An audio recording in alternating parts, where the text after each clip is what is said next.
সুন্দরবনের ১০ কিলোমিটার এলাকায় নতুন করে কোনো শিল্প প্রতিষ্ঠান নির্মাণে নিষেধাজ্ঞা দিয়েছে বন ও পরিবেশ মন্ত্রণালয়। তবে এর আগেই সুন্দরবনের জন্য ঝুঁকিপূর্ণ এলাকাতে ১৯০টি শিল্প প্রতিষ্ঠান গড়ে উঠেছে। পরিবেশবিদরা বলছেন, এই সব প্রতিষ্ঠান রেখে শুধু একটি বিজ্ঞাপন জারি সুন্দরবনকে বাঁচাতে পারবে না। তদারকির পাশাপাশি গড়ে ওঠা শিল্প কারখানার বিষয়ে পুনর্বিবেচনার পরামর্শ তাদের। বিশ্বের সবচেয়ে বড় ম্যানগ্রোভ বন সুন্দরবনের আশপাশের ১০ কিলোমিটার এলাকাকে প্রতিবেশগত সংকটাপন্ন বা ইসিএ বলা হয়। তবে এই ১০ কিলোমিটার এলাকায় শিল্প স্থাপন নিষিদ্ধের আইন সংশোধন করে শিল্প কারখানার অনুমোদন দেয় শেখ হাসিনা সরকার।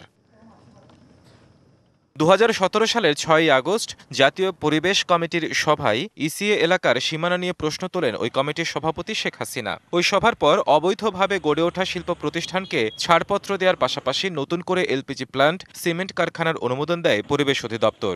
কোনো ইসিআর মধ্যে কোনো ছাড়পত্র পরিবেশের যে রুলসের যে বাইন্ডিংস আছে কোনো ছাড়পত্র দেওয়া হয় না।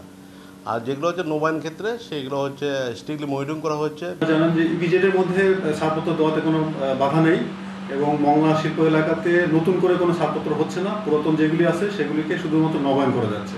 সুন্দরবনের ইসিএ এলাকার বেশিরভাগ শিল্প কারখানার মালিক ছিলেন তৎকালীন সরকারের প্রভাবশালীরা। এমন ১৯০টি কারখানা, যার মধ্যে ২৪টি লাল তালিকাভুক্ত। সেই তালিকা জমা দেওয়া হয়েছিল আদালতে। তবে ব্যবস্থা নেওয়া সম্ভব হয়নি। শুধু মোংলা এলাকাতেই গড়ে উঠেছে ১০০টি শিল্প প্রতিষ্ঠান। শাইনি চুলে এখন হবে সব হেয়ারস্টাইল। সিল্কোর দ্বিগুণ শাইনি চুল প্রতিদিন।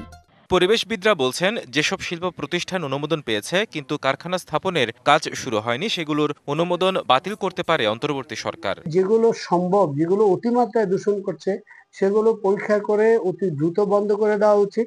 কারণ এরা যেটুকু শিল্পের মাধ্যমে মানুষকে কর্মসংস্থান দিবে বা কাজ করবে, যে অর্থনৈতিক লাভবান হবে, তার চেয়ে বেশি কিন্তু অর্থনৈতিক ক্ষতি হবে আমার এই মাছ এবং অন্যান্য প্রাণী এবং বৈচিত্র্যর যেই ক্ষতি হবে তার ভিতর দিয়ে।